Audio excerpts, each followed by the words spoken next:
La team et bienvenue sur la chaîne, j'espère que vous allez bien, je suis très heureux de vous retrouver pour une nouvelle critique cinéma. Aujourd'hui nous allons parler du film Cimetière qui est sorti le 10 avril 2019. C'est un thriller, un film d'horreur qui raconte l'histoire d'une famille américaine qui habite la ville de Boston et qui décide de déménager pour l'habiter dans une maison en campagne. Arrivés sur place, ils se rendent compte qu'ils sont à proximité d'un cimetière. Un cimetière un petit peu avec des particularités un petit peu intrigantes, un petit peu effrayantes. Je vous laisserai découvrir tout ça dans le film. Le film est interprété principalement par les acteurs suivants. Vous avez déjà Jason Clarke dans le rôle du papa. C'est un médecin dans le film. Et c'est un acteur que moi j'avais découvert dans Terminator Genesis ou dans La planète des singes. Donc j'étais super content de le retrouver. La maman est jouée quant à elle par Amy Seimetz. La petite fille du couple par J.T. Lawrence. Et enfin, le voisin un petit peu atypique qui va un petit peu chambouler et donner un petit peu du fil à retordre dans la famille, c'est John Lithgow. Désolé pour mon anglais un petit peu à chier. Alors, autant vous le dire tout de suite, moi ce film, j'ai passé plutôt un bon moment. Par rapport au film Us qui était sorti le mois dernier, qui était du même genre, moi j'ai préféré largement ce film Cimetière. Il est vraiment bien réalisé, on retrouve tous les codes d'un bon thriller. Une ambiance particulière, une musique. Là-dessus, c'est très très bien fichu, il y a pas grand-chose à dire. Même les acteurs, ils jouent vraiment très très bien, ils y croient, on y croit nous aussi. Il n'y a personne qui joue mal, qui joue faux. Là-dessus, au niveau réalisation, c'est vraiment impeccable.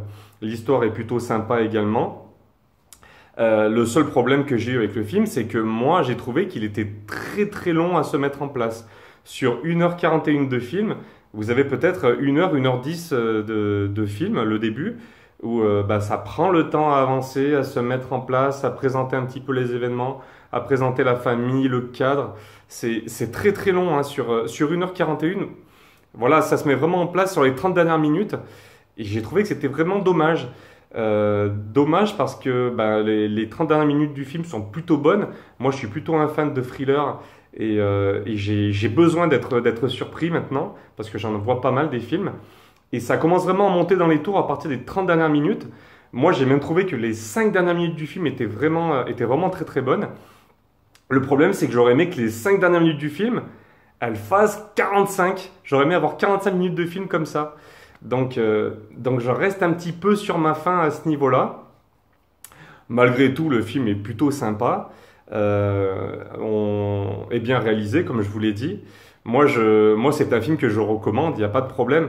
Mais je trouve que par rapport au premier film qui était sorti dans les années 80-90, je ne sais plus exactement, on est vraiment en dessous. Le film fait beaucoup moins flipper. Et comme je vous ai dit, le rythme est un petit peu trop mou à mon goût. Donc vraiment dommage. Bon petit film, mais un petit peu mou à mon goût. Le film, j'ai décidé de lui mettre la note de 12 sur 20. Moi, je le recommande plutôt. C'est un bon petit film, il n'y a pas de problème là-dessus. J'espère que ma petite critique vous aidera à faire votre choix de film à aller voir au cinéma. Si la vidéo vous a plu, n'hésitez pas à mettre un petit pouce en l'air. N'hésitez pas également à vous abonner à la chaîne si ce genre de critique peut vous plaire ou vous aider. Je vous dis à très très vite pour une nouvelle critique. À très vite, salut la team.